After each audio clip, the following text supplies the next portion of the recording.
Shalom, selamat pagi Jemaat sekalian. Kita akan segera memulai ibadah pada pagi hari ini.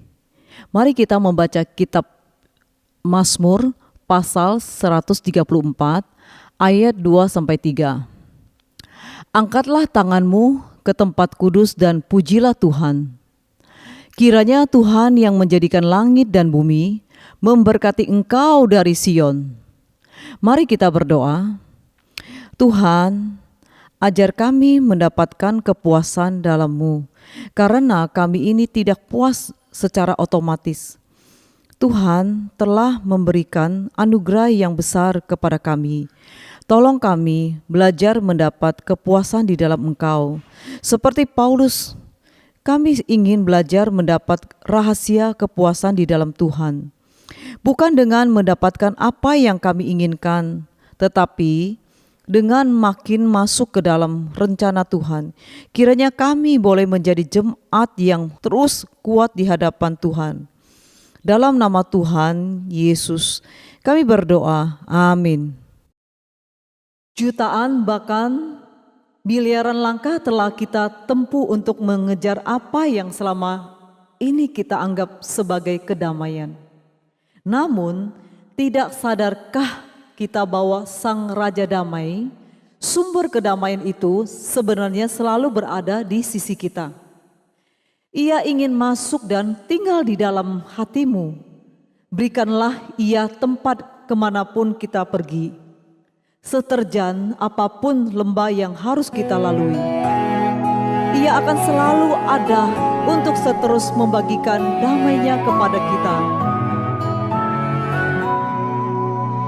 Kala ku cari damai, hanya ku dapat dalam Yesus.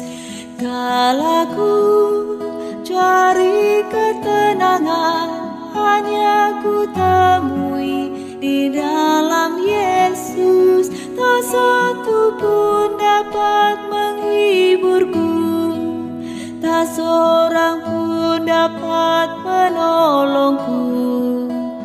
Hanya Yesus jawaban hidupku.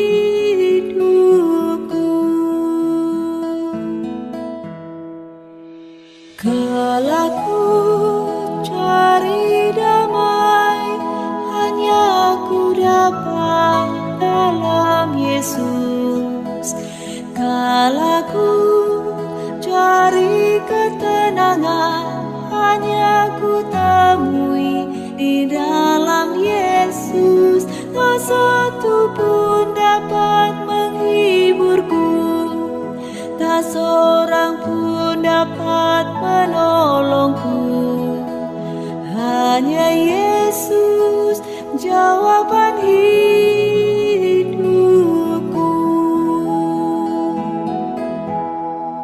Bersama Dia hatiku damai, walau dalam lembah kegelapan.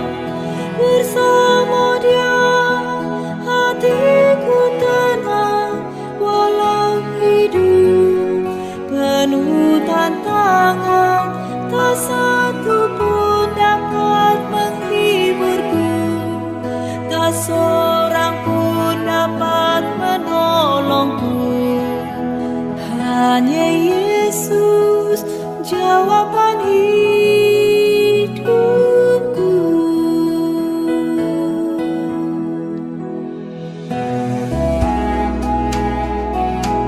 Engkau sumber dari segala damai. Kala ku cari damai, hanya ku dapat dalam Yesus. Kala ku cari ketenangan, hanya ku temui di dalam Yesus. Tak satu pun dapat menghiburku, tak seorang pun dapat menolongku. Hanya Yesus jawaban hidupku.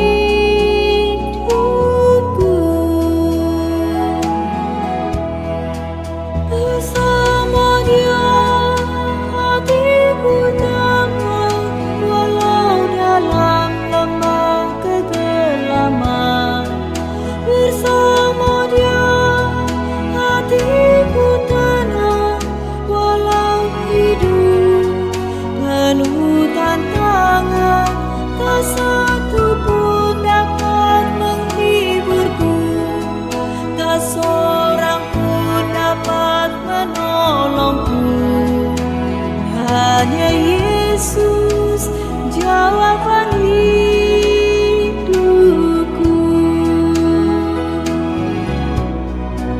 Bersama Dia hatiku damai, walau dalam lembah kegelapan. Bersama Dia hatiku tenang, walau hidup penuh tantangan. Tak satu pun dapat menghiburku, tak seorang pun dapat menolongku. Hanya Yesus jawaban hidupku.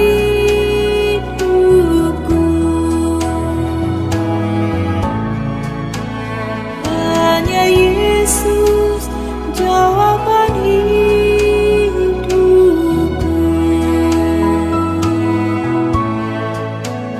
Hanya Yesus jawaban hidupku.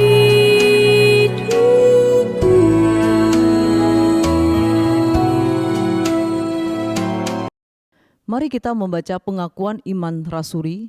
Aku percaya kepada Allah, Bapa yang Maha Kuasa, Kalib langit dan bumi, dan kepada Yesus Kristus anaknya yang tunggal, Tuhan kita, yang dikandung dari Roh Kudus, lahir dari anak darah Maria, yang menderita sengsara di bawah pemerintahan Pontius Pilatus, disalibkan, mati dan dikuburkan, turun ke dalam kerajaan maut. Pada hari yang ketiga, bangkit pula dari antara orang mati. Naik ke surga, duduk di sebelah kanan Allah, Bapa yang Maha Kuasa, dan dari sana Ia akan datang untuk menghakimi orang yang hidup dan yang mati. Aku percaya kepada Roh Kudus, gereja yang kudus dan persekutuan orang kudus, pengampunan dosa, kebangkitan tubuh, dan hidup yang kekal. Amin.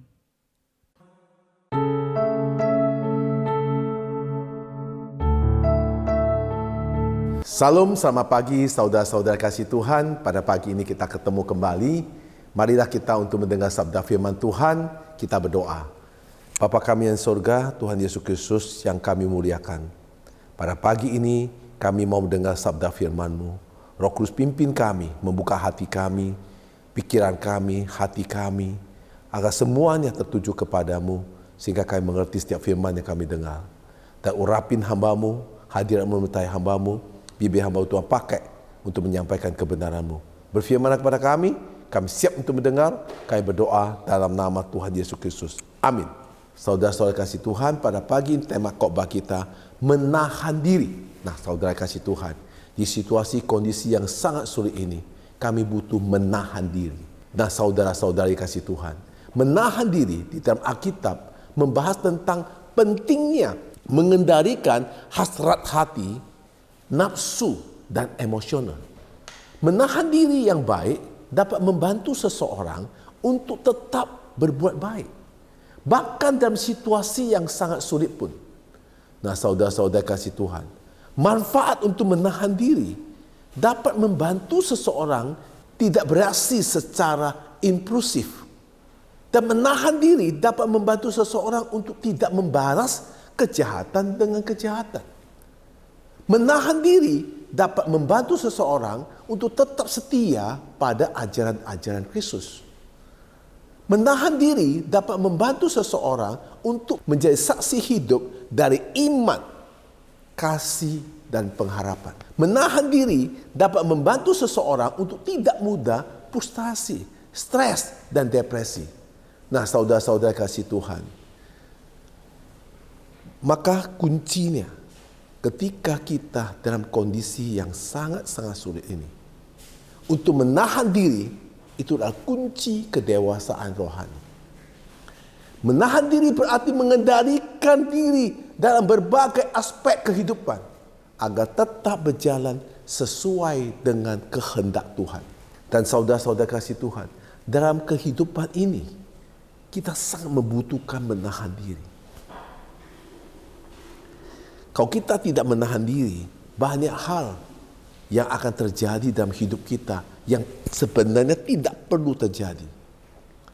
Contohnya, menahan diri dalam perkataan. Itu penting. Kalau kita tidak menahan diri dan perkataan, maka kata yang keluar itu akan menyakiti orang. Kata yang keluar akan juga membuat orang marah.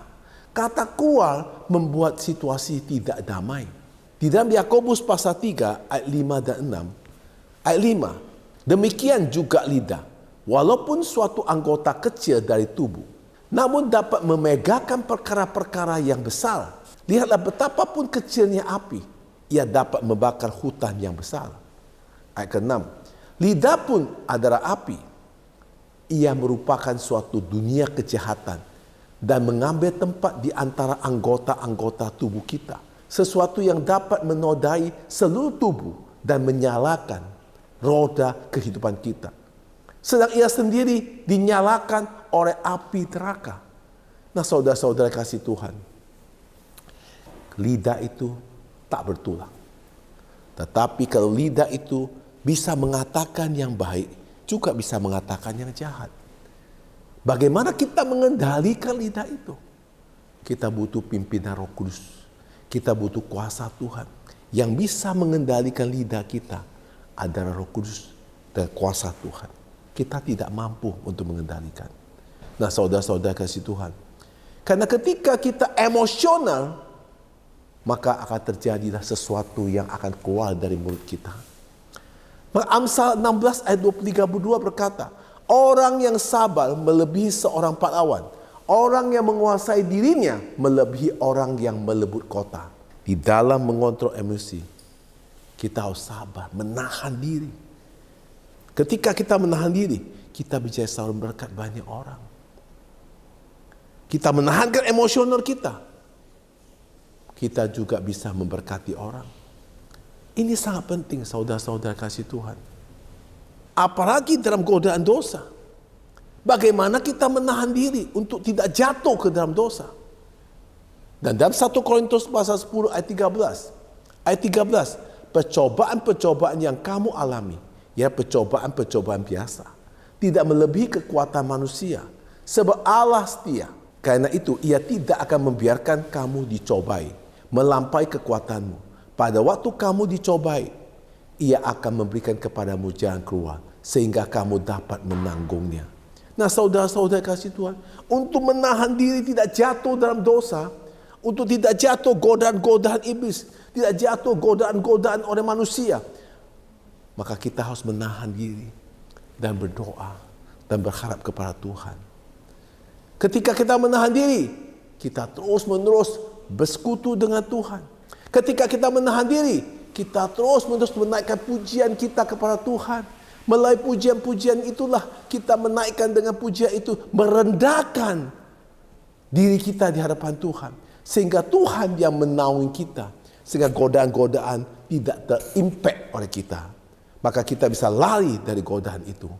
Saudara-saudara kasih Tuhan. Karena di dalam dunia ini, yang buat kita jatuh dalam dosa adalah keinginan duniawi kita. Uang akan buat kita jatuh. Keserakaan uang, nafsu akan buat kita jatuh dalam dosa. Makanan bisa membuat kita jatuh dalam dosa. Kenapa?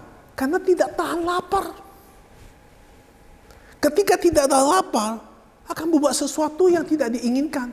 Orang karena perut bisa melakukan perampokan. Orang karena lapar bisa melakukan penganiayaan. Orang karena lapar bisa berbuat jahat. Ketika kita menahan diri waktu kita lapar, apakah kita itu mampu? Kalau kita mampu, maka tidak akan terjadi hal yang tidak diinginkan. Saudara-saudara kasih Tuhan. Di kitab Filipi 4 ayat 12, aku tahu apa yang kekurangan dan aku tahu apa itu kelimpahan. Dalam segala hal dan dalam segala perkara tidak ada sesuatu yang merupakan rahasia bagiku. Baik dalam hal kenyang maupun dalam hal kelaparan. Baik dalam hal kelimpahan maupun dalam hal kekurangan. Saudara-saudara kasih Tuhan, Rasul Paulus mengajari keinginan duniawi lah yang buat kita jatuh dalam dosa. Sehingga kita tidak bisa menahan diri. Ketika dalam kesulitan, maupun kesulitan keuangan, kita harus tahan. Biar Tuhan yang buka jalan pada kita. Jangan kita lakukan dengan sesuai dengan keinginan kita. Ketika digodai nafsu, kita nahan diri. Jangan terpancing dan jatuh dalam dosa. Nah saudara, ketika saudara kekurangan makanan pun, jangan saudara jatuh dalam dosa dengan keinginan dunia, sehingga memberikan dampak yang tidak baik kepada banyak orang. Nah saudara-saudara kasih Tuhan, saya berikan contoh di Alkitab yang bisa menahan diri dan tidak bisa menahan diri. Tokoh-tokoh Alkitab menunjukkan yang menahan diri. Pertama, Tuhan kita Yesus Kristus. Yesus Kristus tidak membalas ketika dicaci maki waktu dalam perjalanan dia disalibkan. Di dalam Matius 27 ayat 12. Tetapi atas tuduhan yang diajukan imam-imam kepala dan tua-tua terhadap dia, ia tidak memberikan jawaban apapun. Itulah Tuhan kita. Ya, apa yang dia perbuat tidak disambut dengan baik. Bahkan mereka mau menyalibkan Yesus. Tapi Yesus tidak membalas caci maki mereka. Nah saudara-saudara kasih Tuhan. Kedua, Yusuf menahan diri dari godaan seksual. Tetap hidup kudus. Nah saudara-saudara kasih Tuhan. Di Kejadian 39 ayat 12. Lalu perempuan itu memegang baju Yusuf sambil berkata, marilah tidur dengan aku. Tetapi Yusuf meninggalkan bajunya di tangan perempuan itu dan lari keluar. Nah saudara kasih Tuhan. Yusuf menahan diri dalam godaan seksual. Mampukah saudara seperti Yusuf? Ketika Yusuf dipercaya Potifar sebagai penguasa di rumah Potifar, punya kesempatan. Dan istri Potifar melayu-layu Yusuf. Tapi Yusuf bisa luput dari itu karena dia menahan diri. Dia berani mengambil tindakan untuk melari keluar.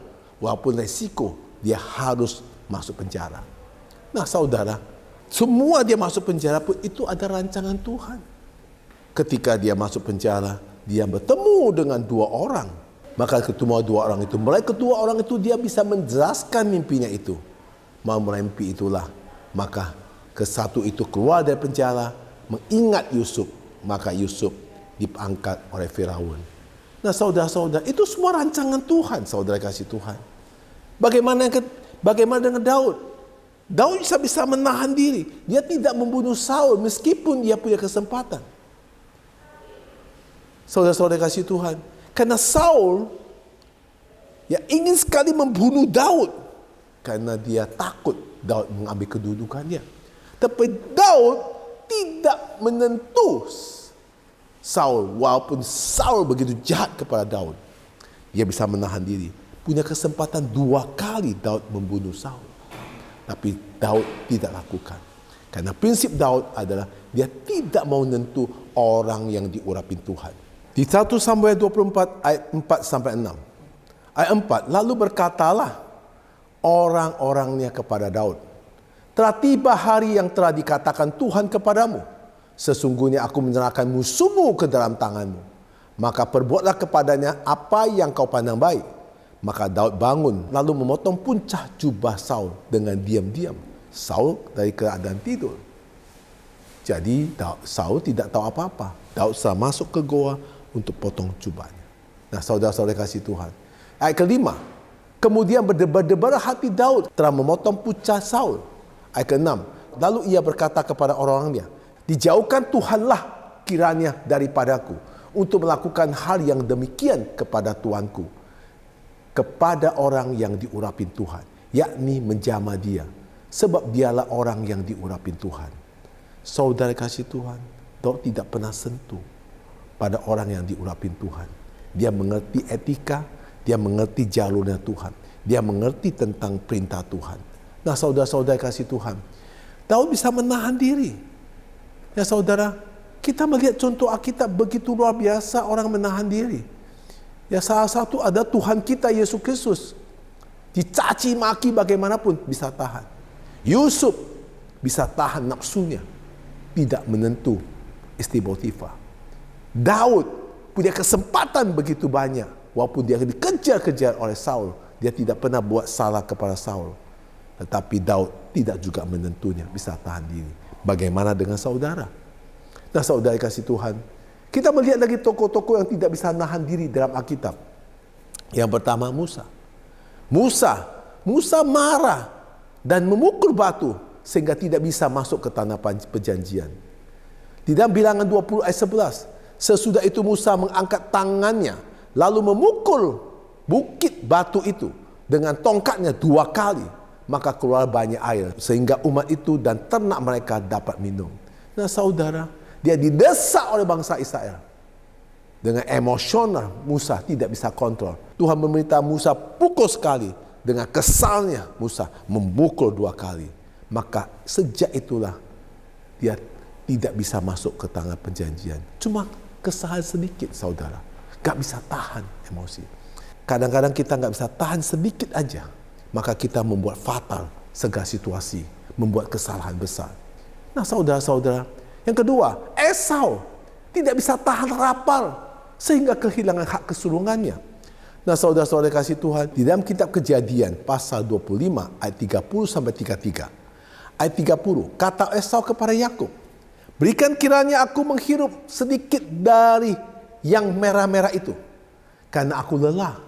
Itulah sebabnya namanya disebut Edom. Ayat 31, tetapi kata Yakub, jual dahulu kepadaku hak kesulungan. 32, Saul Esau, sebentar lagi aku akan mati. Apakah gunanya bagiku hak kesulungan itu? Ayat 33, kata Yakub, bersumpahlah dahulu kepadaku. Maka bersumpahlah ia kepada Yakub, dijualnyalah hak kesulungan itu kepadanya. Nah saudara kasih Tuhan, Esau menganggap enteng tentang hak kesulungan. Dia menjual kepada Yakub. Demi apa?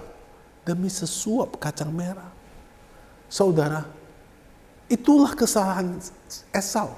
Maka apakah yang telah terjadi dalam Alkitab, kesalahan-kesalahan tidak bisa menahan diri, kita jangan lakukan. Kita bisa tahan. Karena kita ada Tuhan. Bersandar kepada Tuhan.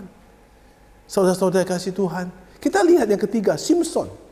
Simson tidak bisa menahan nafsu terhadap wanita. Akhirnya dikhianati Dalila. Saudara-saudara, Simson kuat karena rambutnya tidak boleh dipotong.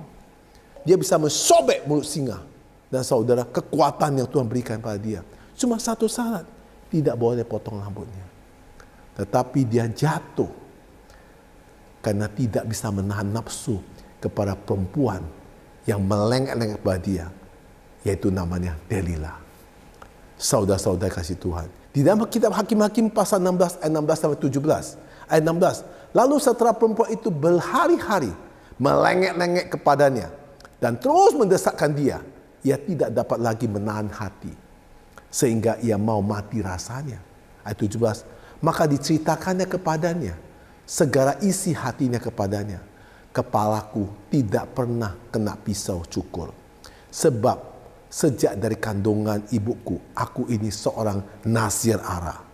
Jika kepalaku dicukur, maka kekuatanku akan lenyap daripadaku. Dan aku menjadi lemah dan sama seperti orang-orang lain. Nah saudara-saudara kasih Tuhan, tidak kuat. Banyak kita jatuh dalam dosa karena godaan-godaan yang kita tidak mampu menghadapinya. Rayuan-rayuan, kata-kata manis, melengek-melengek terus kepada kita. Sehingga kita, ya sudahlah. Nah, sesimpel itu.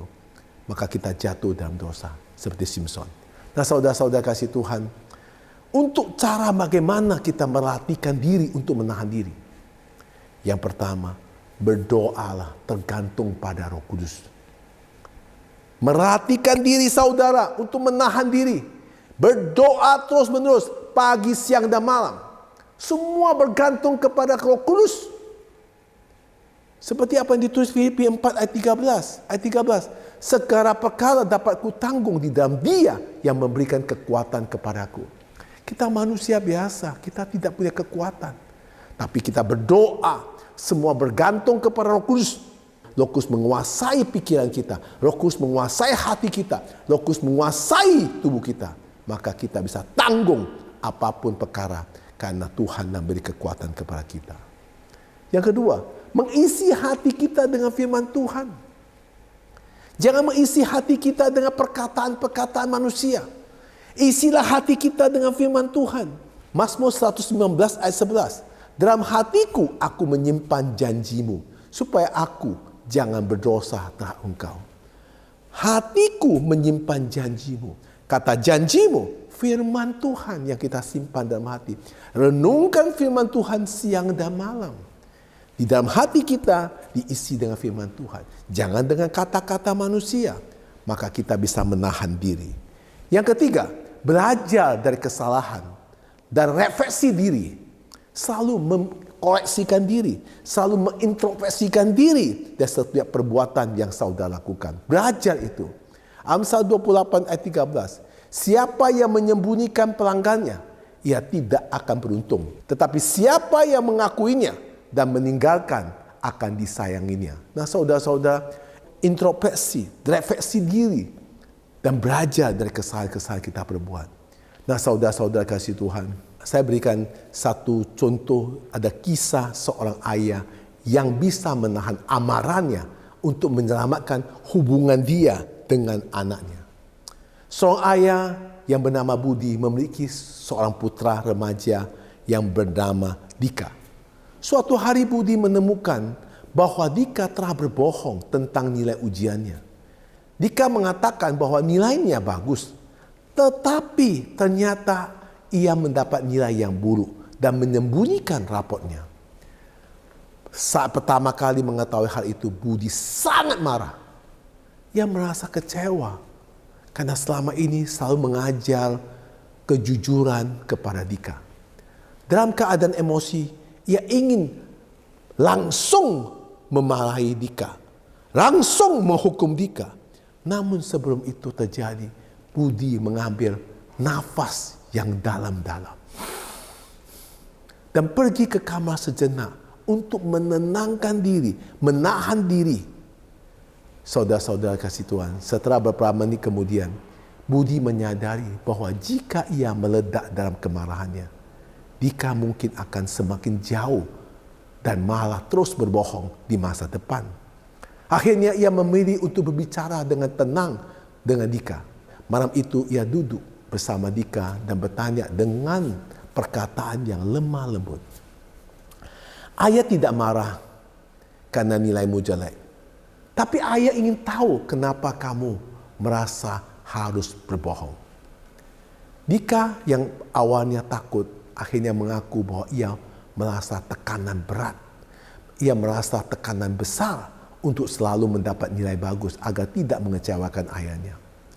Budi pun tersadar bahwa tanpa disadari ia telah menaruh ekspektasi tinggi yang membuat anaknya merasa takut dan gagal. Ayahnya tidak menghukum Dika, tetapi Budi memilih untuk mendukung dan mencari solusi bersama. Mereka membuat jadwal belajar yang lebih baik dan Dika berjanji untuk selalu jujur tentang nilai-nilainya. Sejak saat itulah hubungan mereka menjadi lebih dekat. Jika saja Budi membiarkan amarah meredak, mungkin Dika akan semakin jauh dan hubungan mereka akan retak. Tapi karena ia memilih untuk menahan diri, ia berhasil menyelamatkan hubungan diri dia dengan anaknya. Kisah ini mengajarkan kita bahwa dalam hubungan keluarga atau persahabatan, menahan amarah dan memilih komunikasi yang baik dapat membawa hasil yang jauh lebih baik daripada mereda emosi. Saudara, apakah hanya saudara kecewa sama Tuhan ketika doa saudara tidak dijawab Tuhan? Apakah saudara itu merasa bahwa Tuhan tidak sayang saudara ketika semua permohonan saudara belum terjawab? Saudara kasih Tuhan, Tuhan itu baik dan sangat baik. Tuhan selalu memberikan solusi kepada kita untuk kita jadi humble, mendengar setiap firman-Nya, mengisi hati kita dengan firman-Nya, dan melakukan dengan merefleksikan diri. Apakah kita yang salah, yang tidak memperbaiki kesalahan kita, terus meminta kepada Tuhan, padahal kita yang salah. Tuhan selalu memberikan kita solusi. Tuhan selalu sayang kita. Tuhan selalu mengasihi kita. Tuhan selalu mau nolong kita. Tuhan selalu mau ingin berkati kita. Tuhan selalu akan membuka jalan pada kita. Asal kita bisa berkomunikasi dengan Tuhan yang baik. Menahan diri dan berdoa. Biar Roh Kudus yang memimpin hidup kita. Sehingga semua yang kita kerjakan berkenan di hatinya. Maka kita hidup penuh dengan damai, sukacita, dan diberkati. Mari kita berdoa. Bapa kami surga, terima kasih Tuhan Yesus atas firman-Mu. Mengajar kita untuk mengendalikan diri. Yaitu dengan menahan diri. Kiranya Roh Kudus yang hadir dalam hidup kita menguasai seluruh tubuh kita, jiwa kita, pikiran kita, hati kita. Isilah firman Tuhan ke dalam hati kita dan pikiran dan jiwa kita. Dan selalu Tuhan mensadarkan kita untuk merefleksikan diri kita. Dan perbuatan-perbuatan kita yang salah. Dan Tuhan yang mengampuni kita. Kita belajar untuk tunduk dan taat kepada firman-Nya. Mengikuti setiap kehendak-Nya. Maka semua doa kami akan diberikan jawaban oleh Tuhan. Kami percaya Tuhan pimpin kami, Tuhan sayang kami. Dalam nama Yesus kami berdoa. Amin. Saudara kasih Tuhan, mari kita hidup itu harus mengendalikan diri. Menahan diri. Itu sangat penting. Menahan diri. Terutama dalam perkataan. Menahan diri pada emosional. Jika saudara bisa menahan diri perkataan, menahan diri emosional, saudara akan jadi selalu berkat dimanapun saudara berada. Tuhan Yesus memberkati.